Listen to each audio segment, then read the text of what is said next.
Assalamualaikum warahmatullahi wabarakatuh. Apa kabar sobat-sobat semuanya? Semoga kita dalam keadaan sehat jasmani dan rohani, tidak kurangan satu apapun. Amin ya robbal alamin. Bab 871. Kebinatangan muncul, punya bayi. Setelah mendengar perkataan Citian, wajah Zoufan tiba-tiba memerah. Meskipun dia telah menjalin hubungan dengan Ye Guan, mereka belum melakukan hubungan seks. Hal ini, Anda tidak bisa mengambil inisiatif sebagai seorang wanita, bukan? Dao Jun di samping tiba-tiba bertanya, apakah masalah ini terlalu berlebihan? Citian menggelengkan kepalanya, tidak jauh, pendeta Tao tua, kamu belum pernah memiliki seorang wanita, kamu tidak mengerti. Dao Jun menoleh untuk melihat Citian, apakah kamu pernah? Citian mengatupkan kedua tangannya dan berkata, Amitabha, mari kita ganti topik. Setiap orang, Yuan Xiang tiba-tiba berkata, memang tidak jauh. Tuan Ye ini adalah pria yang sangat cantik dan sangat tampan. Dia pasti sangat populer di kalangan wanita. Terlebih lagi, menurut saya konsentrasinya tidak terlalu bagus. Berbicara tentang ini, dia melirik ke arah Zoufan, dan kemudian berkata, oleh karena itu, Yang Mulia benar-benar perlu lebih memperhatikan. Tentu saja, Menteri Lama tahu bahwa Yang Mulia tidak ingin hubungannya dengan Tuan Ye tercampur dengan ini. Tapi Yang Mulia harus memahami bahwa Tuan Ye atas nama Guangxuan Universe, Anda mewakili Dazhou. Ada beberapa hal yang Anda dan Tuan Muda Ye tidak pedulikan. Tetapi kami sebagai manusia peduli. Dao Jun mengangguk dan setuju. Apa yang dikatakan Yuan Xiang adalah apa yang ingin saya katakan. Zoufan terdiam. Citian tiba-tiba mengeluarkan setumpuk botol dan toples dan meletakkannya di hadapannya. Semua orang sedikit bingung. Citian berkata dengan serius, Yang Mulia akan menemukan kesempatan untuk memberikan ini kepada Tuan Ye, dan Tuan Ye akan menjadi binatang. Setiap orang, 10 istana kejahatan. Pada hari ini, seorang pria tiba-tiba muncul di depan aula utama. Pria itu mengenakan jubah hitam dengan lukisan hantu ganas di atasnya. Di belakang laki-laki itu juga ada seorang lelaki tua kurus.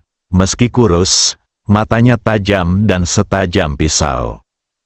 Pria itu tiba-tiba menangis. Si tua, kamu mati dengan sangat menyedihkan. Suaranya benar-benar seperti hantu menangis atau serigala melolong, sangat menyedihkan. Setelah lelaki itu melolong beberapa saat, dia duduk di tanah, lalu mengeluarkan sapu tangan putih dan menyeka wajahnya. Orang tua kurus itu tiba-tiba berkata, Tuan Istana Hantu, orang-orang kami telah menemukan Dazhou. Selama Anda memberi perintah, Dazhou akan menghilang dari dunia. Pria itu menyeka wajahnya lagi, lalu berkata, Tuan Zhang, saya ingat saya tidak punya dendam terhadap Anda, bukan? Orang tua kurus itu langsung terkejut. Mengapa penguasa aula mengatakan ini? Lelaki itu memandang lelaki tua kurus itu dengan acuh tak acuh dan berkata, karena kamu dan aku tidak punya keluhan, mengapa kamu ingin membunuhku? Orang tua kurus itu berkata dengan tergesa-gesa, saya tidak mengerti. Pria itu menyingkirkan sapu tangan putihnya, lalu berkata pelan, apakah menurutmu Dazhou memiliki kekuatan untuk membunuh saudara baikku? Orang tua kurus itu berkata dengan sungguh-sungguh, saya telah menyelidiki dinasti Zhou besar. Meskipun dinasti Zhou besar tidak lemah, kecuali nenek moyang pendiri mereka, tidak ada seorang pun yang menjadi lawan dari 10 guru aula. Berbicara tentang ini, dia ragu-ragu sejenak, dan kemudian berkata, orang yang membunuh guru aula ke-10 seharusnya adalah orang di belakang Ye Guan. Pria itu berkata dengan tenang, kalau begitu, apakah kamu tahu kekuatan sebenarnya dari orang di belakang Ye Guan? Pria tua kurus itu menggelengkan kepalanya. Pria itu berkata pelan, kalau begitu, tahukah kamu kekuatan saudara baikku? Orang tua kurus itu mengangguk. Kekuatan Master Aula ke-10 secara alami tak tertandingi. Lelaki itu langsung menyela lelaki tua kurus itu. Tapi dia terbunuh dan bahkan tidak punya kesempatan untuk melarikan diri. Zhou Xiao tercengang. Lelaki itu memandang lelaki tua kurus itu dengan ringan dan berkata, "Apakah kamu mengerti?" Orang tua kurus itu berkata dengan suara yang dalam, "Yang mulia, orang-orang di belakang Ye Guan jelas tidak sederhana, tapi kami juga tidak lemah." Pria itu mengangguk, "Kamu benar," lalu pergi dan ambil kepala Ye Guan. Ekspresi lelaki tua kurus itu membeku. Lelaki itu menatap lelaki tua kurus itu dan berkata, "Pergilah." Orang tua kurus itu berkata dengan tergesa-gesa, bawahan ini tidak berpikir dengan hati-hati. Pria itu menarik pandangannya dan kemudian melihat sekeliling. Ada 7 alam Tao di aula ke-10, dan kekuatan dari 10 alam lama jauh melampaui alam Tao rata-rata. Namun, setelah mereka pergi ke dinasti Zhou besar, mereka semua dimusnahkan. Bukan hanya mereka bahkan tidak memiliki kesempatan untuk melarikan diri. Tidak ada kesempatan untuk melaporkan apapun. Apa artinya ini? Itu berarti orang yang membunuh mereka jauh lebih kuat dari mereka. Orang tua kurus itu berkata dengan suara yang dalam, "Sejauh yang kami tahu, hanya ada 2 pembangkit tenaga listrik teratas di alam semesta sejati. Yang satu adalah Dewa Sejati, dan yang lainnya adalah pemimpin Sekte Jing, tetapi tidak mungkin bagi keduanya mereka untuk datang ke sini." Pria itu bertanya, "Bagaimana Anda bisa menjamin bahwa tidak ada pakar top lainnya?" Orang tua kurus itu terdiam. Pria itu tiba-tiba berkata, "Bukankah Lao Jiu pernah ke sini sebelumnya?" Orang tua kurus itu mengangguk. Dia telah berada di sini dan juga pergi ke Dazu. Tetapi karena suatu alasan, dia tidak mengambil tindakan. Pria itu mencibir, dia dan Lao Si tidak ada hubungan keluarga. Jadi mengapa mereka mengambil tindakan? Tentu saja, alasan mengapa dia tidak mengambil tindakan tidak sesederhana karena tidak ada hubungan. Orang tua kurus itu berkata dengan suara yang dalam, "Apa maksud guru balai adalah guru balai ke-9 menemukan sesuatu?" Pria itu mengangguk. Ya, orang tua kurus itu ragu-ragu sejenak, lalu berkata, "Kalau begitu, apakah kamu ingin membalas dendam ini?" Omong kosong. Pria itu segera duduk dan berkata, "Lao Si adalah saudaraku yang hidup dan mati. Kami membawa senjata bersama dan pergi melacur bersama." Karena itu, dia segera berhenti. Orang tua kurus itu menundukkan kepalanya sedikit dan tidak berkata apa-apa. Berpura-pura tidak mendengar. Pria itu melanjutkan, "Adikku terbunuh, bagaimana aku bisa menanggung ini?"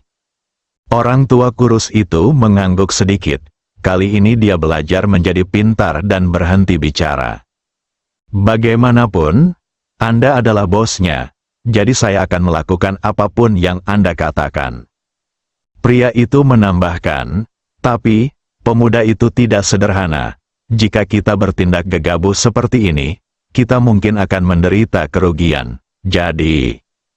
Setelah mengatakan ini, dia memandang lelaki tua kurus itu. Kelopak mata lelaki tua kurus itu bergerak-gerak. Dia ragu-ragu sejenak, lalu mengertakkan gigi dan berkata, "Jika penguasa istana memberi perintah, meskipun itu berarti mendaki gunung pedang atau turun ke lautan api, bawahanku tidak akan segan-segan mati." Karena itu, dia sudah mengambil keputusan. Jika penguasa istana berani membiarkan dia menemukan Ye Guan sendirian, dia akan melarikan diri tanpa ragu-ragu. Ada 9 penguasa istana, tapi hanya ada 1 kehidupan. Lagi pula, orang di belakang Ye Guan bahkan bisa membunuh Master Aula ke-10, membunuhnya tidak sama dengan membunuh seekor ayam. Pria itu berkata pelan, "Jangan khawatir, saya tidak akan membiarkanmu mati." Orang tua kurus itu tiba-tiba menghela nafas lega. Pria itu menambahkan, sangat mudah untuk mengetahui seberapa kuat orang di belakang Ye Guan. Saat dia berbicara, dia tertawa dan berkata, "Keluarkan perintah buronan untuk jalan jahat atas nama aliansi jalan jahat. Katakan bahwa siapapun yang membunuh Ye Guan akan diberi hadiah Vena semesta dan 100 kristal abadi." Kristal abadi, orang tua kurus itu tertegun dan berkata dengan suara gemetar, "Tuan istana, 100 kristal abadi, ini, apakah kamu punya begitu banyak?" Pria itu berkata dengan tenang, "Tidak." Ekspresi lelaki tua kurus itu membeku. Pria itu berkata dengan lembut, "Godaan ini sangat besar dan banyak orang tidak dapat menolaknya. Kita dapat menggunakan kesempatan ini untuk melihat kekuatan sebenarnya dari Ye Guan dan orang-orang di belakangnya." Orang tua kurus itu ragu-ragu sejenak, lalu berkata, "Jika seseorang benar-benar membunuh Ye Guan." Pria itu berkata, "Saya berhutang." Orang tua kurus. Pria itu melambaikan tangannya dan berkata, "Silakan." Orang tua kurus itu mengangguk, lalu berbalik dan pergi. "Kamu Guan?" Orang tua kurus itu menggelengkan kepalanya dan tersenyum. Dia tahu bahwa begitu perintah yang diinginkannya untuk alam jahat dikeluarkan, banyak pembangkit tenaga listrik top di seluruh alam semesta akan segera menjadi gila. Kristal abadi, faktanya, pembuluh darah leluhur tidak begitu efektif bagi mereka yang kuat di alam pembukaan Dao, tetapi yang masih sangat efektif melawan alam pembukaan Dao adalah kristal abadi. Namun benda ketuhanan semacam ini hanya ada di alam semesta beradab tingkat kelima. Di dalam kristal abadi, tidak hanya ada kekuatan abadi, tetapi juga dapat meningkatkan garis keturunan, jiwa, dan umur seseorang. Selain itu, kristal abadi ini juga memiliki efek penyembuhan yang sangat mengerikan. Dapat dikatakan bahwa kristal abadi hampir maha kuasa.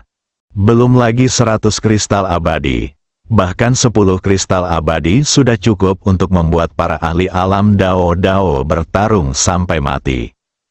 Dan 100, pasti bisa membuat orang-orang mesum di domain Dengtian menjadi gila. Pria itu berbalik dan melihat ke aula yang kosong. Dia tidak tahu apa yang dia pikirkan. Tiba-tiba dia merasa sedih di dalam hatinya dan langsung meratap, "Si tua, kamu bisa pergi dengan damai. Istrimu, aku akan mengurusnya dari dia." Di dalam menara kecil, Ye Guan telah mempelajari Tao waktu dengan Yin Yan selama lebih dari 20 tahun. Di bawah bimbingan Yin Yan, pencapaiannya dalam Tao waktu telah meningkat pesat. Setelah memahami jalannya waktu, Ye Guan juga terpesona. Cara waktu, pada hari ini, Ye Guan tiba di pegunungan, matanya perlahan tertutup, dan dunia menjadi sunyi. Tiba-tiba, Ye Guan membuka matanya dan mengayunkan pedangnya. Tidak ada gerakan. Saat ini, angin sepoi-sepoi bertiup dari langit dan bumi. Dalam sekejap, pegunungan di sekitarnya berubah menjadi abu dan menghilang bersama angin. Satu pedang mengubah dunia. Melihat pemandangan di depannya, Ye Guan sedikit mengangkat sudut mulutnya. Satu serangan pedang ini cukup untuk memotong umur 10.000 tahun seseorang. Terlebih lagi, dia tidak menggunakan pedang King Xuan. Jika dia menggunakan pedang King Xuan, satu serangan pedang akan membunuh lawannya setidaknya selama 100.000 tahun. Pedang memiliki umur 100.000 tahun. Bahkan pembangkit tenaga listrik realem pembukaan Dao teratas akan merasa terlalu berat untuk menanggungnya. Selain itu, kekuatan pedangnya yang tertunda juga telah meningkat pesat, tidak hanya kuat, tetapi juga lebih misterius. Jika Anda menggunakan pedang King Xuan, Anda akan terbunuh dengan satu serangan jika Anda membersihkan jalan. Adapun alam pembukaan Dao, dia secara alami tidak yakin. Alam pembukaan Dao tanpa air seperti itu masih sangat menakutkan. Namun, dia sekarang benar-benar layak menjadi alam Dao pembuka yang kuat. kecuali dia bertemu dengan orang kuat alam Dao pembuka teratas seperti Ji Xiaojian yang telah kembali dari domain surgawi. Butuh pertarungan sungguhan. Mata Ye Guan perlahan tertutup. Dia sekarang sangat membutuhkan pertarungan nyata untuk melihat kekuatan tempurnya yang sebenarnya. Aliansi jahat. Ye Guan meninggalkan menara kecil dan menemukan Zhou Fan. Hari ini, Zhou Fan mengenakan jubah kuning muda. Ada sedikit kepahlawanan dalam kecantikannya. Cinta di laut. Di samping tugu peringatan itu, ada beberapa botol dan kaleng. Melihat Ye Guan, Zhou Fan meletakkan buku kuno di tangannya ke samping, lalu menutupinya dengan sebuah peringatan, dan berkata sambil tersenyum, "Kamu di sini." Ye Guan mengangguk.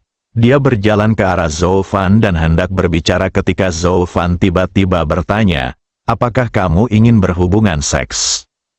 Terima kasih, penggemar Cherry. Teman buku 59.358.225. Bai Soufang menyesal terlambat membaca, dan sedang menunggu hadiah dan dukungan dari teman-teman. Bab 872 tubuh itu seperti berlian, abadi, bercinta. Mendengar kata-kata Zhou Fan, Ye Guan langsung membeku. Ada yang salah dengan kalimat ini. Zhou Fan terlihat sangat tenang dan berkata, "Ini baru saja melahirkan seorang anak." Ye Guan segera mengerti. Dia meraih tangan Zhou Fan dan berkata dengan lembut, "Apakah itu karena kekuatan internal Zhou Agung?" Zhou Fan menundukkan kepalanya sedikit dan tidak berkata apa-apa. Ye Guan berkata dengan lembut, "Saya tahu bahwa sebagai putra mahkota dinasti Zhou besar, Anda memiliki banyak hal yang tidak dapat Anda lakukan sendiri. Saya dapat memahaminya, tapi tolong ingat satu hal untuk saya, yaitu, jangan pernah salah pada diri sendiri kapan saja. Mengerti?" Tangan Zhou Fan sedikit gemetar. Lalu dia dengan lembut memeluk lengan Ye Guan. Dia tidak berbicara, tetapi menempelkan kepalanya erat-erat ke dada Ye Guan. Ye Guan dengan lembut memeluk pinggang ramping Zhou Fan. Merasakan pinggang Zhou Fan yang lembut dan tanpa tulang, dan keduanya berada dalam kontak dekat pada saat ini, jantung Ye Guan tidak bisa menahan perasaan melonjak, dan beberapa tempat tidak bisa menahan diri untuk tidak mulai berdetak, bukan hati. Seolah dia menyadari sesuatu, wajah Zhou Fan tiba-tiba memerah, tanpa bisa dijelaskan. Dia mengangkat kepalanya dan menatap ke arah Ye Guan. Ye Guan tertawa. Zhou Fan berkata dengan lembut, "Apakah kamu menginginkannya?" Begitu kata-kata ini keluar, Ye Guan tiba-tiba merasa seolah-olah dia telah diberi darah, api tak dikenal tiba-tiba muncul di tubuhnya dan langsung menuju ke dahinya. Tapi Ye Guan dengan cepat menenangkan diri dan menekan keinginan itu. Melihat perubahan pada tubuh Ye Guan, Zhou Fan mengangkat kepalanya dan menatap Ye Guan tersenyum tipis dan berkata, "Ayo kita berhubungan seks setelah kita menikah." Zhou Fan memandang Ye Guan. "Kenapa?" Ye Guan berkata dengan lembut, "Aku hanya ingin kamu mengerti bahwa ketika aku bersamamu, aku tidak hanya menginginkan tubuhmu, harus ada prosedur yang tepat. Ini adalah semacam rasa hormat padamu." Zhou Fan tertegun. Lalu dia membenamkan kepalanya di dada Ye Guan dan berkata dengan suara gemetar, "Kamu punya mulut seperti itu. Aku tidak tahu berapa banyak wanita yang bisa kamu tipu." Saat Ye Guan hendak berbicara, Zhou Fan berkata lagi, "Sejujurnya, berapa banyak wanita yang kamu miliki?" Ye Guan mencium rambut Zhou Fan dengan lembut, dan saat dia hendak berbicara, ruang dan waktu tidak jauh dari sana tiba-tiba bergetar, dan kemudian, sebuah bayangan perlahan keluar. Zhou Fan buru-buru mendorong Ye Guan menjauh, dan kemudian mengembalikan sikap dinginnya. Su Ying membungkuk dalam-dalam kepada Zhou Fan, "Yang mulia." Zhou Fan mengangguk sedikit dan berkata dengan tenang, "Bicaralah." Su Ying membuka telapak tangannya, dan selembar kertas putih perlahan melayang di depan mereka berdua. Ketika mereka melihat konten di kertas putih, Ye Guan dan Zhou Fan mengerutkan kening. Ingin perintah untuk kejahatan, 100 kristal abadi. Ye Guan tersenyum dan berkata, aliansi jahat sangat murah hati. Mereka bahkan menggunakan 100 kristal abadi untuk menangkapku. 100 kristal abadi? Hanya ada 30 kristal abadi di cincin Nai yang diberikan bibinya saat itu. Dan dia tahu betapa berharganya kristal abadi ini bisa dikatakan sangat membantu yang kuat di alam pembukaan Dao. Dia tidak mau menggunakannya sekarang, karena menggunakannya sekarang sungguh sia-sia. Meskipun Yin Yan juga memiliki banyak kristal abadi, dia secara alami tidak akan membelanjakannya untuknya. Sangat tidak etis. Anda bisa membodohi orang luar, tapi Anda tidak bisa membodohi rakyat Anda sendiri. Zhou Fan berkata dengan suara yang dalam, godaan ini terlalu besar, dan banyak orang tidak akan pernah bisa menolaknya. Ye Guan tiba-tiba berkata, bisakah aliansi jahat mendapatkan begitu banyak kristal abadi? Zhou Fan terkejut sesaat, lalu berkata, Xiao Guan, maksudmu mereka melakukan ini hanya untuk mengalihkan masalah? Ye Guan mengangguk sedikit. Dalam keadaan normal, Master Aula ke-8 seharusnya datang kepadaku. Namun, tidak ada pergerakan dari pihak lain. Master Aula ke-8 ini tidak sederhana. Dalam gulungan yang diberikan kepadanya oleh Li Han, inilah yang dia katakan tentang guru istana ke-8, dia memiliki temperamen yang gelap dan kota yang sangat dalam. Kota ini sangat dalam, saya harus mengatakan bahwa Ye Guan memang sedikit terkejut. Dia awalnya mengira pihak lain akan langsung menyerang Dazhou, tetapi dia tidak menyangka pihak lain akan benar-benar datang untuk mempermainkannya. Zhou Fan memandang Ye Guan, apa rencanamu? Ye Guan berkata dengan tenang, latihan, tunggu. Yang bisa dia lakukan sekarang hanyalah menunggu. Sekilas tentang trik, tentu saja, alasan utamanya adalah dia masih kekurangan waktu. Ada satu hal yang masih kurang dalam kultivasinya, yaitu tubuh fisiknya. Bukan karena dia ingin mengambil jalur tubuh fisik, tapi karena beberapa skill pedangnya, skill pedang tersebut membutuhkan dukungan fisik yang kuat. Semakin kuat tubuhnya, semakin kuat pula skill pedangnya. Ye Guan menoleh untuk melihat Zhou Fan. Saya ingin melunakkan tubuh saya. Apakah ada metode rahasia yang dapat digunakan Zhou untuk melunakkan tubuhnya? Zhou Fan berkata, ya. Karena itu, dia langsung meraih tangan Ye Guan dan menghilang bersama Ye Guan. Tidak lama kemudian, Zhou Fan membawa Ye Guan ke langit berbintang. Puluhan ribu kaki di depan mereka berdua, ada kolam guntur. Di kolam guntur, guntur dan kilat hitam yang tak terhitung jumlahnya terbang seperti ular, dan kekuatan guntur menyebar terus-menerus ke sekeliling, sangat kuat. Zhou Fan berkata, ini adalah alam kesengsaraan besar Zhou. Ye Guan Dao, bencana kosmik. Zhou Fan mengangguk, ya, tetapi skala bencana kosmik ini masih sangat kecil. Kami memperkirakan akan memakan waktu setidaknya ratusan juta tahun sebelum bencana kosmik di sini terjadi. Setelah berbicara, dia mengeluarkan sebuah gulungan dan menyerahkannya kepada Ye Guan. Ye Guan sedikit penasaran, apa ini? Zhou Fan tersenyum dan berkata, metode budidaya rahasia Buddha, tubuh intan, diciptakan oleh pendiri kuil Ventian.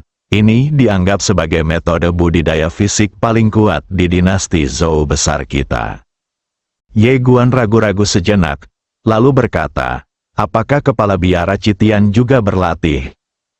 Zhou Fan berkata sambil tersenyum, dia tidak pernah berlatih kultivasi karena dia tidak memiliki tubuh Vajra ini. Ye Guan tiba-tiba bingung.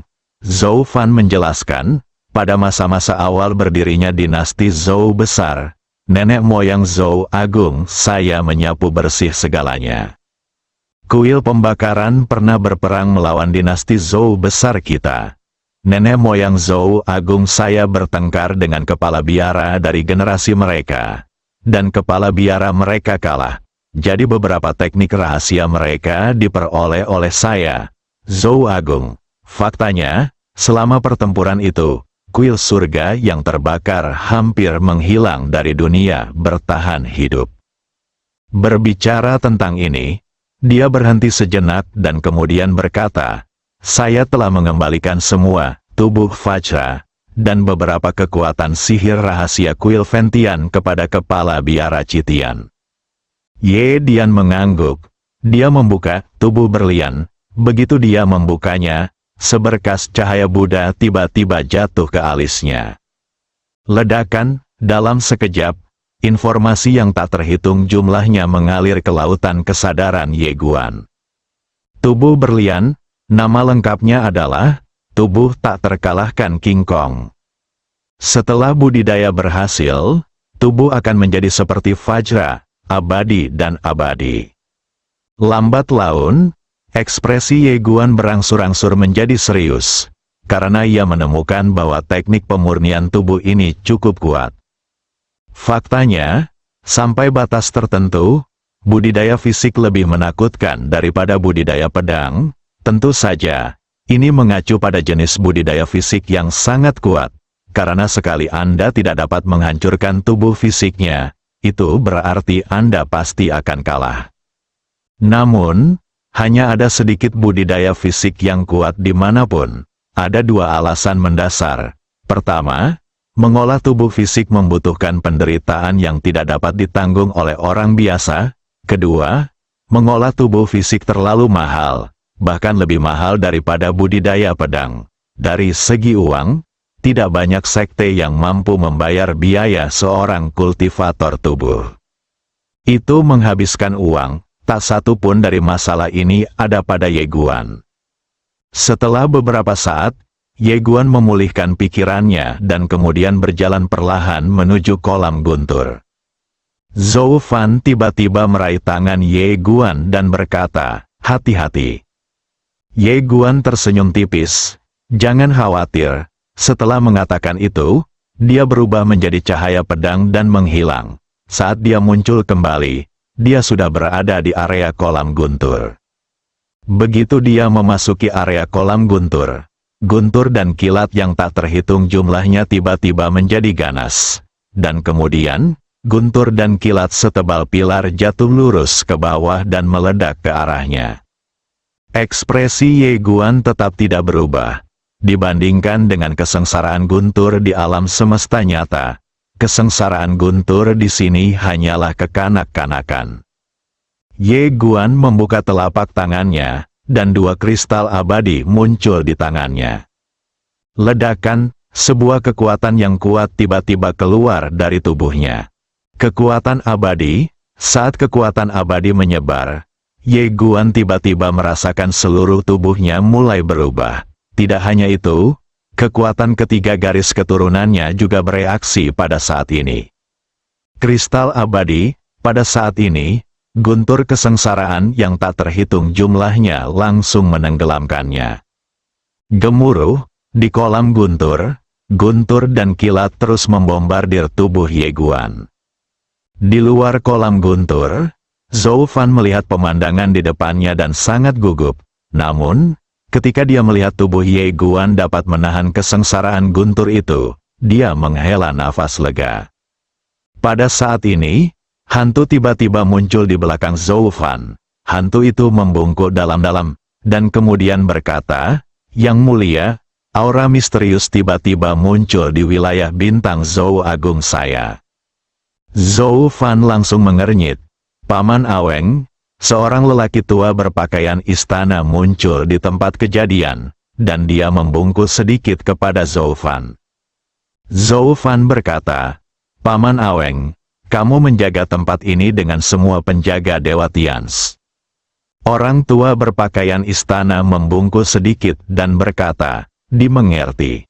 Zhou Fan melirik Ye Guan di kejauhan, lalu berbalik dan menghilang.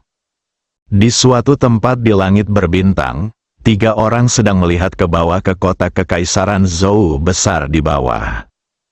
2 pria dan 1 wanita, pemimpinnya adalah seorang pria, mengenakan jubah Cina, dengan senyum tipis di wajahnya. Di sebelah kirinya ada seorang pria parubaya berjubah hitam. Pria parubaya itu memegang tombak panjang di tangan kanannya. Tombak itu berwarna hitam seperti tinta, tetapi ujung tombaknya berwarna merah darah, seperti darah kental. Di sebelah kanan adalah seorang wanita berpakaian putih, dengan selendang rambut panjang dan wajah dingin, memegang pedang bersarung di tangan kirinya. Pria parubaya berjubah cantik memandang ke bawah ke kota kekaisaran dinasti Zhou di bawah dan berkata sambil tersenyum, "Saya pernah melihat leluhur dinasti Zhou ini sebelumnya. Dia memang pahlawan yang luar biasa." Pria berjubah hitam berkata, "Kalau begitu Ye Guan ada di sini di Dazu." Pria berjubah Cina itu mengangguk, "Saya tahu." Pria berjubah hitam tiba-tiba menggenggam tombak dengan tangan kirinya, "Bunuh." Mereka datang dari domain Deng Tian, tentu saja untuk membunuh Ye Guan. 100 kristal abadi, mereka sangat tergoda. Pria berjubah cantik itu tersenyum dan berkata, "Apa yang harus dibunuh?" Pria berjubah hitam berkata, "Bunuh Ye Guan." Pria berjubah kaya itu menggelengkan kepalanya.